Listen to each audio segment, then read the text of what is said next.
бузургтарин квота дар Тоҷикистон аст ва инчунин гуфта мешавад ки дар ҷумҳурии Тоҷикистон 3 соли охире ки ӯ телефонҳо растамушка кардан намешаванд. Ассалому алайкум ба ҳама нафарҳое ки ҳама рӯза видеоҳои моро тамошо мекунед.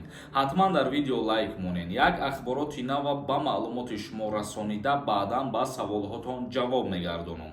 бародарони азизу гироми қадре ки айни ҳол мара тамошо кардесен, фаромӯш накунед ки дар канали ма конкурс рафтесай ва бо дастгирии шумо то имрӯза қариб ки 40% билетҳоро фурӯхтем. мо чӣ хеле ки дина гуфта будам аксия инами рӯз охирон рӯзи аксия ҳай, яъне ки ба 500 рубл 5 дона билетон метиҳем. агар ки як дона билет харидани бошед, нархи як дона билет 200 рублай. инами номерое ки дар рӯи экран дидесен, дар ҳамин номер картаи Сбербанк ҳастай. Сбербанк ба номи Муҳаммаҷон мебурояд. сумтона мепартоен ва дар ҳамин номер бо WhatsApp ҳастай. дар WhatsAppш чектона равон мекунен.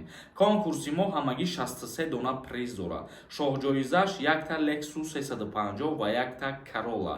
3 нафаре ки билети бисёр мехарад, призои иловагӣ тақдим карда мешавад. ҳаракат кунем бародарои азиз, нафарое ки мара тамошо кардесен, як бор дига дастгиритона нишон битен, беҳад хуб мешавад. хоб мавзӯи асосиро шурӯъ мекунем бародарони азиз. як хушхабаре бигем, хато намекунем. президенти Федератсияи Русия аз афзоиши квотаҳо барои таҳсили донишҷӯён аз ҷумҳурии Тоҷикистон хабар дод.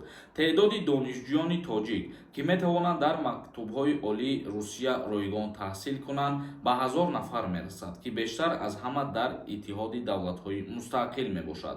Русия квотаи таҳсили донишҷӯёни тоҷикро афзоиш медиҳад, яъне ки ҳар як нафаре ки дар Федератсияи Русия ройгон мехоҳад таҳсил кунад, ана ҳамин квотаҳо барои шаҳрвандони ҷумҳурии Тоҷикистон зиёд карда шуданд. барои тоҷикон дар соли хониши ояндаи соли 2024 ва соли 2025 маҳз ҳамин қадар ҷои ройгон дода хоҳад шуд. шумораи донишҷӯёне ки дар мактабҳои олии Русия таҳсил хоҳанд кард ба 1000 нафар мерасанд. дар миёни кишварҳои иттиҳоди давлатҳои мустақил бузургтарин квота дар Тоҷикистон аст. мо ин квотаро дар солҳои 2024 ва 2025 ба 1000 нафар мерасонем, гуфт президенти Федератсияи Русия.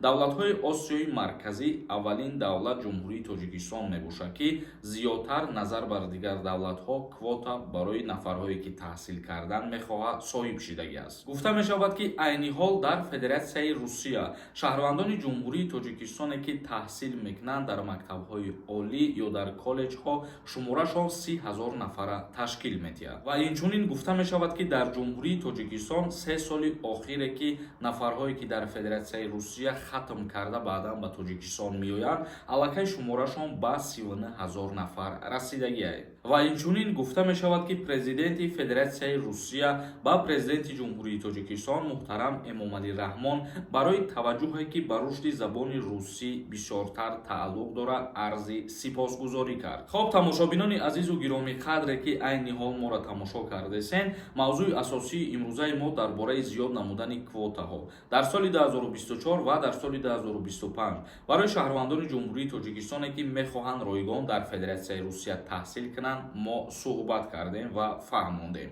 акнун комментарияҳои шуморо мехонем, ба саволҳотон ҷавоб мегардонем. доруҳои табобатӣ аз ширкати Шифофармо, доруҳо барои нест кардани сангу намаки гурда, инчунин доруҳо барои зиёд кардани риш ва мӯи сар ва инчунин доруҳо барои қувваи мардро зиёд кардан. ва ногуфта намонад ҳиҷомаи бепул барои занҳо ва мардҳо. рақамҳо барои зан ва мард дар рӯи экран. ҳатман муроҷиат кунед. як аз нависондаи акама телефон 2 сол пеш харидам. Айросия Тоҷикистон бурда овардам, бобрам растамушка мекунам. Не, телефонҳое ки аллакай вориди Тоҷикистон шидагӣ буданд ё ки аз пештара дар Тоҷикистон қарор доштанд, ӯ телефонҳо растамушка кардан намешаванд.